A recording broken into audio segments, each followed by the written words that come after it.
Messieurs, mesdames, bonsoir et merci de suivre cette édition de 20h30. Le président de la République, chef de l'État, Issou Mahamadou, est depuis ce matin à Tawa où il a reçu un accueil de grand jour par la population de l'ADER, sortie massivement pour la circonstance. Les temps forts de cet accueil avec Sandana Tahi et Lawalissimi. C'est un accueil enthousiaste, fraternel et empreint de chaleur, digne de l'hospitalité légendaire de Zaderawa, qui a été réservé au président de la République, chef de l'État Issou Mahamadou, par la population de Tawa, avec à sa tête le gouverneur Barmou Salifou. Ainsi, le président de la République, qu'accompagnent les députés nationaux et plusieurs membres du gouvernement, a à sa descente d'avion été salué par le gouverneur de la région de Tawa, Barmou Salifou, le président du conseil régional de Tawa, Ilo Adamou, et le président du conseil de ville, Ouhou Dodo, avant de recevoir les honneurs militaires.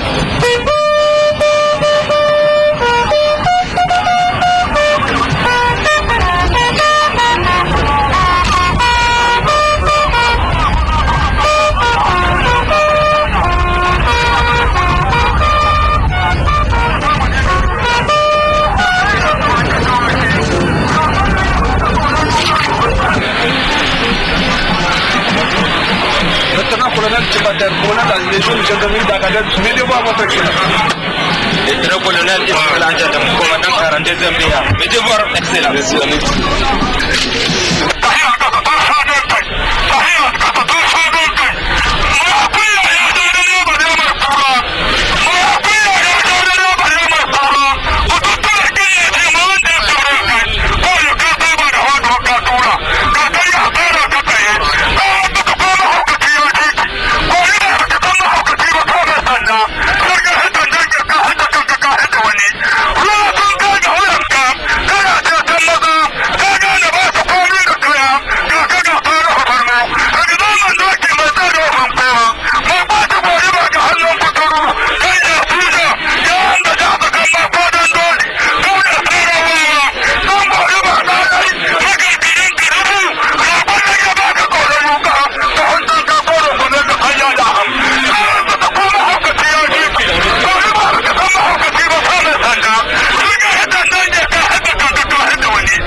Le président de la République, chef de l'État Issou Mahamadou, a ensuite fait un tour d'honneur pour recevoir les salutations de cette population qui a, par cette mobilisation, témoigné de toutes ses reconnaissances au président de la République pour les multiples efforts qu'il déploie dans le cadre de l'amélioration des conditions de vie.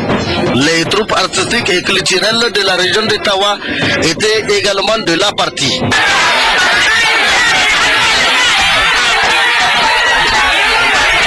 Thank you.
l'aéroport, le président de la République et la délégation qui l'accompagne se sont dirigés vers Bagaroua pour le lancement des travaux de bitumage de la route. Tout au long du parcours, il a été salué par les populations des villages traversés. Après l'aéroport de Tawa, le président de la République, Issoufou Mahamadou, a été chaleureusement accueilli par les populations de Bagaroua et celles des villages situés tout au long du parcours. Nous retrouvons Sananatahi et Lawalissini pour le compte rendu. Après cet accueil enthousiaste et empreint de chaleur digne de l'hospitalité légendaire de l'ADER, le président de la République, chef de l'État Issoufou Mahamadou, à la tête d'une importante délégation, s'est rendu à Bagaroua. Tout au long du parcours, le président de la République a marqué plusieurs arrêts pour recevoir les salutations des populations des villages de Funkui, Baga, Tabala, Monsere, Takusa, Badagishiri, Lela, Jinginis et Chanyasu.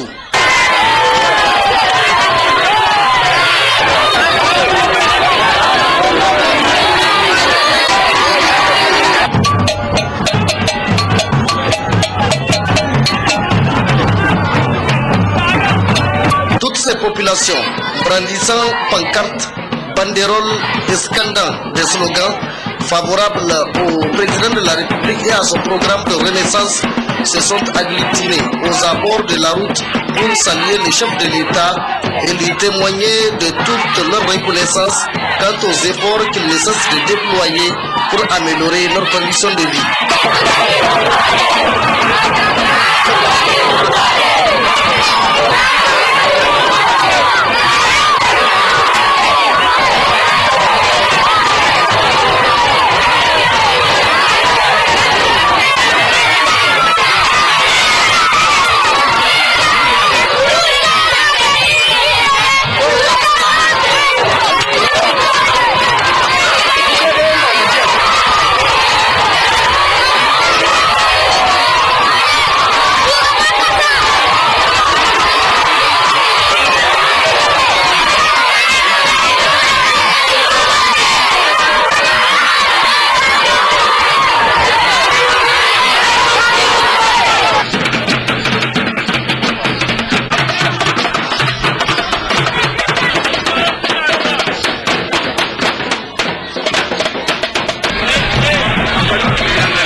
Il arrive enfin à Bagaroua où il a pris un bain de foule.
La mobilisation des populations et la vivacité des animations étaient à la hauteur de l'événement. La joie se lisait sur tous les visages. Un sentiment d'une légitime fierté pour ces populations qui trouvent en lui un homme de parole qui tient fermement à sa promesse. Il a promis de bitumer cette route et aujourd'hui c'est une promesse qui est en train d'être tenue. Comme il a su d'ailleurs tenir merveilleusement à toutes les promesses faites aux Nigériens.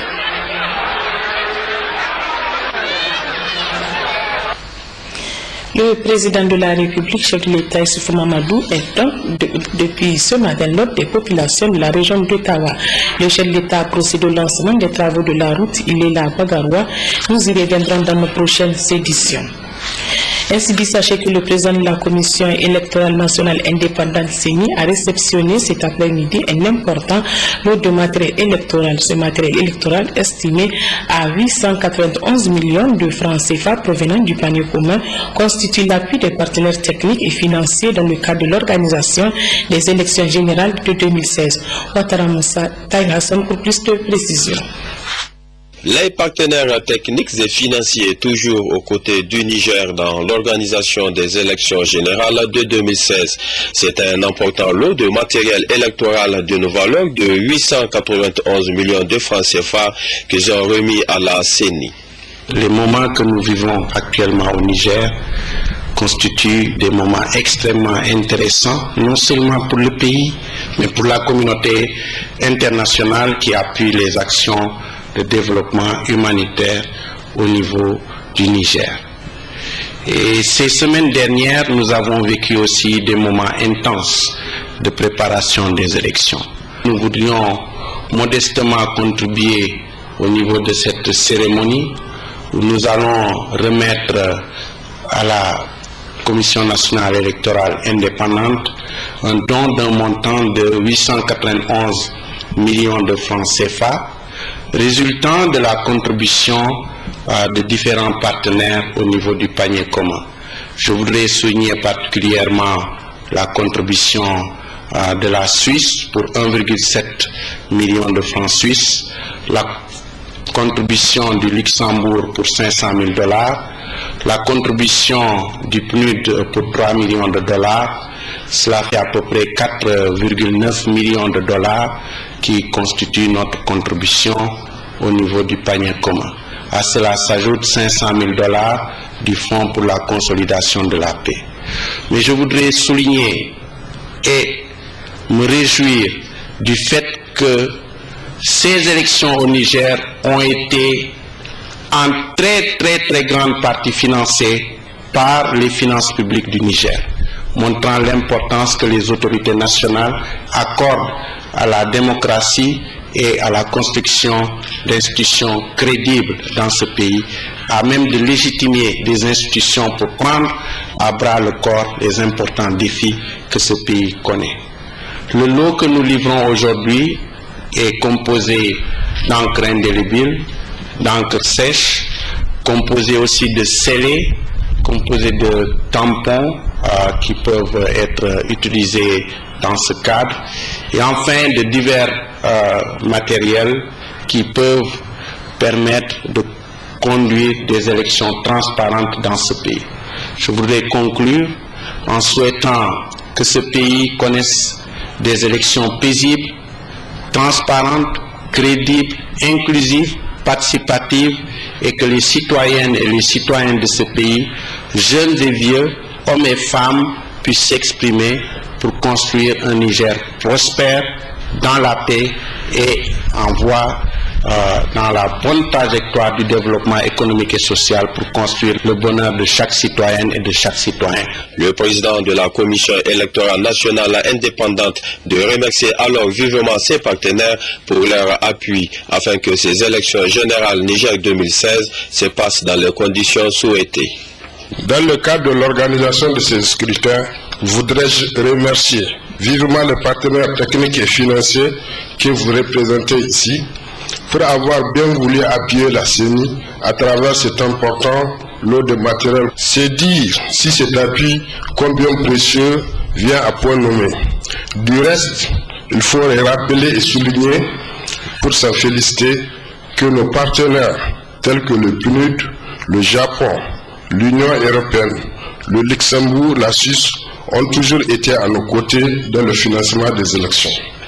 C'est donc le lieu de leur exprimer, encore une fois, la profonde gratitude de la CENI pour l'intérêt manifeste qu'il ne cesse de témoigner à l'endroit du Niger et de son processus électoral. Je voudrais vous demander de bien vouloir être nos fidèles interprètes auprès de vos organismes respectifs afin de leur transmettre de vive voix notre sincère et profonde reconnaissance. Soyez en retour rassurés que la CENI, pour sa part, entend poursuivre avec le même engagement et la même détermination ses efforts en vue de l'organisation d'élections libres, transparentes, crédibles, apaisées au Niger. Avec la réception de ce matériel électoral, tous les maillons de la chaîne conduisant au 21 février prochain pour la tenue des élections présidentielles, premier tour couplé aux législatives, sont en place. La CENI procédera ensuite dans les prochains jours à la distribution des cartes d'électeurs qui sont déjà imprimées.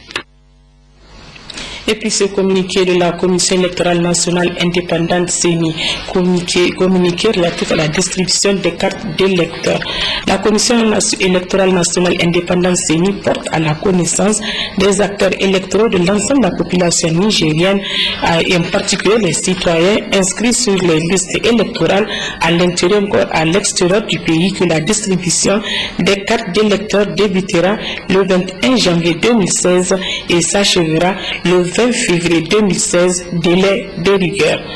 Aucun retrait de carte d'électeur ne sera possible le 21 février 2016, jour des élections présidentielles premier tour couplé aux législatives. Par conséquent, la CENI invite chaque électeur à se rendre dans les plus brefs délais chez les chefs de quartier, de village, de tribus ou de groupements à la présence obligatoire des membres du comité de distribution pour le retrait de sa carte d'électeur muni de l'un des documents suivants: carte d'identité nationale, carte d'identité militaire, passeport, acte de naissance, jugement supplétif ou certificat de nationalité, livret de pension civile ou militaire, carte consulaire, livret de famille. La CENI compte sur le civisme de tout un chacun ainsi que sur l'implication des partis politiques et de la société civile pour un retrait massif des cartes. La CENI compte également sur l'esprit de civisme de tous pour un bon déroulement de cette phase importante du processus électoral. Notez à présent que le ministre de l'Énergie et du Pétrole, Fumako Gado, a poursuivi l'opération d'électrification rurale des villages du département de Dogondouchi par l'inauguration à Bagaji et la mise en service du réseau électrique dans les villages de la commune rurale de Matankari. Le compte rendu est signé Manuel Sido et Harissou Garba. En procédant à l'ouverture et mise en service du réseau électrique dans les villages de Bagaji, Berneloko et Mazaroula dans la commune rurale de Matankari, département de Dogondouchi, le ministre de l'Énergie et du Pétrole, M. Fumako Gado, dira que ces actions font suite à une requête soumise au président de la République, son Excellence Mohamedou Issifou, par une délégation de chefs traditionnels de la région de Dosso et rentre sans nul doute dans le cadre des activités du programme de la Renaissance qui vise à améliorer les conditions de vie de nos laborieuses populations. Car a poursuivi M. Fumako Gado, l'accès à l'énergie n'est plus un luxe à nos jours, mais plutôt un véritable outil de développement à la base, parce que contribue au rayonnement des activités génératrices de revenus, à la promotion de l'éducation et de la santé, pour ne citer que celle-là. C'est pourquoi il a exhorté les populations à en faire un bon usage afin de mieux profiter de ce joyau auquel ils doivent prêter beaucoup d'attention pour réduire les risques de danger qu'il peut engendrer. Quant au maire de la commune rurale de Matankari, il dira que grâce à ce rêve devenu réalité aujourd'hui, ces villages n'ont rien à envier au grand centre urbain de Niger. Le rêve est donc devenu une réalité. Bagaji et ses voisins n'envient rien aux autres villages du Niger sur le plan énergétique.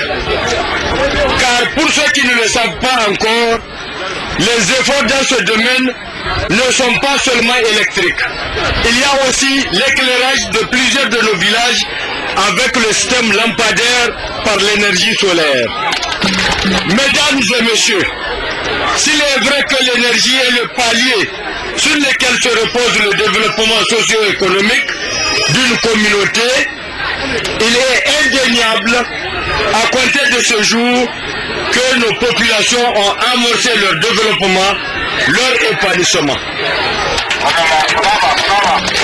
Désormais, nul besoin pour elles de parcourir des kilomètres, qui pour un morceau de glace, qui pour une source d'énergie pour recharger les appareils. Il y a là une vraie révolution et c'est cela le programme de la Renaissance de son Excellence El Hadj Issoufou Mahamadou, président de la République, chef de l'État, à qui nous disons grand merci. Merci Excellence, Kaye Mungani Mungodi. Soyez rassurés de notre engagement à vous accompagner au cours de votre prochain second mandat. Car pour nous, la victoire est certaine, Inch'Allah. Signalons enfin que comme aux étapes précédentes, les cérémonies ont été sanctionnées par la mise en service du courant électrique, ce qui marque un nouveau décollage économique pour les populations bénéficiaires. Nous avons un invité sur ce plateau. Il s'agit du professeur Almo Maman, directeur général de la recherche et de l'innovation au ministère de l'Enseignement supérieur, de la recherche et de l'innovation. Professeur, bonsoir. Bonsoir, madame. Oui, bon, professeur, du 20 au 22 janvier se déroulant les journées scientifiques nationales. Pouvez-vous nous parler de ces journées scientifiques? Merci, madame, de me donner l'occasion de parler de ces journées scientifiques. Alors, en guise de réponse à votre question, je dirais qu'il est institué sous l'autorité du ministre en charge de la recherche et de l'innovation une manifestation périodique appelée journée scientifique. Les journées scientifiques nationales constituent un cadre de manifestation scientifique. C'est aussi une plateforme qui permettra aux chercheurs, aux enseignants-chercheurs, aux technologues et inventeurs de faire l'état de lieu de leurs activités et expériences à travers diverses activités telles que les conférences, les expositions, les communications orales et les posters. Les journées scientifiques sont organisées de manière rotative par le ministère de l'Enseignement supérieur, de la Recherche et de l'Innovation, qui essaye chaque fois d'accueillir, justement chaque université qui cherche d'accueillir, et bien faire en sorte que ces manifestations soient donc programmées par le ministère de l'Enseignement supérieur et de la Recherche. Et l'université qui abrite ces activités, en général, eh bien, elle est désignée d'avance par le ministère de l'Enseignement supérieur et de la Recherche.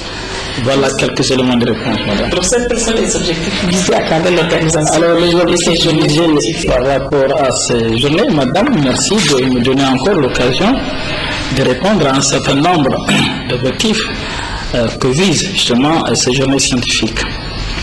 Eh bien, les objectifs aussi visés à travers justement les journées scientifiques nationales sont discuter de la problématique du développement sur les questions d'intérêt stratégique national, esquisser les contours d'une plateforme permanente de concertation et de partenariat entre les acteurs locaux du développement, exposer les résultats de la recherche et de l'innovation, vulgariser les résultats des travaux et découvertes scientifiques au Niger, favoriser les échanges entre le monde des sciences et les citoyens, en particulier les jeunes, faciliter les rencontres autour des métiers de la recherche et du développement pour susciter des vocations, particulièrement au niveau des jeunes générations. Et enfin, éditer les actes des journées scientifiques.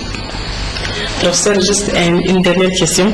Comment se porte l'enseignement scientifique actuellement? L'enseignement scientifique se porte très bien, madame, puisque nous faisons en sorte qu'au niveau de chaque établissement, qu'il y ait beaucoup d'étudiants qui s'orientent vers les séries scientifiques. Et une fois que ces étudiants sont orientés vers les séries scientifiques, alors nous avons beaucoup de chances de développer le pays. Vous savez, avec la science, on peut soulever beaucoup de montagnes, madame. Merci professeur. Je rappelle que vous êtes le professeur Alpha Maman et directeur général de la recherche et l'innovation au ministère de l'enseignement supérieur, de la recherche et de l'innovation. Professeur, vous nous avez parlé de l'organisation des journées scientifiques au Niger. Merci et restez avec nous pour la suite de ce journal. Le programme de productivité agricole en Afrique de l'Ouest PAO a ouvert depuis ce matin à Niamey les travaux de sa première session ordinaire de son comité de pilotage au titre de l'année 2016. La cérémonie a été présidée par le secrétaire général du ministère de l'Agriculture, président du dit comité. Le compte rendu est signé Baka Ajara et Issoufou Noumou. En novembre 2015. Le rapport annuel d'activité de l'année écoulée et le plan de travail de l'année 2016 et son budget sont les deux principaux points inscrits au programme de cette session ordinaire. Ils seront ainsi examinés et amendés avant d'être adoptés. Le rapport annuel d'activité 2015 soumis à votre appréciation est le bilan de la mise en œuvre du plan de travail et son budget annuel PTBA, intermédiaire autorisé par la Banque mondiale de concert avec les autorités de tutelle pour un montant de 4 959 478 111 francs CFA. Quant à la programmation, la proposition du plan de travail et son budget annuel PTBA pour l'année 2016, elle est bâtie sur des priorités définies à partir des recommandations de la dernière mission de supervision conjointe gouvernement Banque mondiale et de la réunion du comité régional de pilotage tenu à Dakar en novembre 2015. Ce PTBA 2016, pour un montant total de 5 885 millions de francs CFA, permettra de